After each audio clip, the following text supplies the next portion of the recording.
请各位多包涵。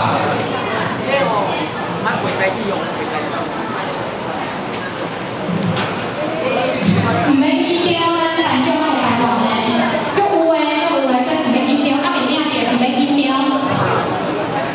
咱等下播播点吼，后边咱再来处理一下哈。那目前呢，候选手上这次的最高荣誉了哈，那么主考量那会可能来讲都14颗状元，16颗状元，伤济啊，唔知帮我算就是这样答案对。俄语上中下。大学、中庸、老子、弟子规、三字经、唐诗五言上、诸子之家格言、孝经、百家姓、千字文、百孝经、弥勒真经、清净经，16颗状元，吴忠秀，掌声给他鼓励。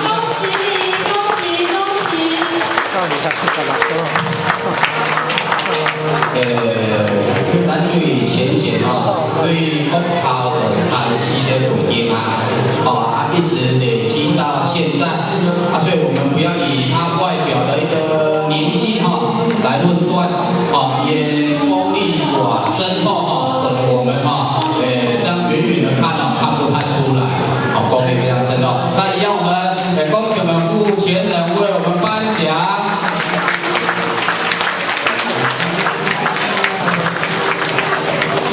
6颗状元很厉害。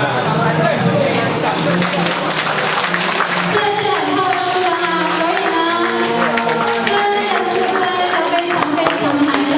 我们这个小朋友他真的很有福报哦，他感觉话咱读故事的时候，咱咧从他到咧背经，但是这个囡仔伊的福报就是无共，伊伫咧故事的时候咱开始背经，真的是非常非常的难得。所以咱厝里老伙细汉的呀，咱开始背啊，以后。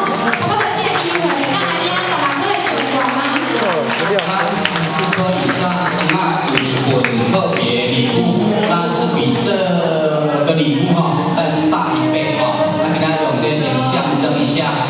假如有30颗，咱上银30颗，没金了，听清楚，是银因为这是心意啦这是给各位最大的鼓励。嘛贵金的这讲出来就笑好，那个一次以热烈的掌声恭喜这位16号状元，恭喜！我们同样以热烈的掌声，我们感谢付前人叫你来情况呢，顶管姐咖，你行咖很多次，来热烈掌声，谢谢我们付前人为我们颁奖，谢谢。同学超过一点咱等下这个行程要来3楼来算时间，甲翕相，甲过状元桥。这段时间就讲浅显咱的这个名单订拿唔对，在这边先抱歉一下。不过这段时间就讲咱做这个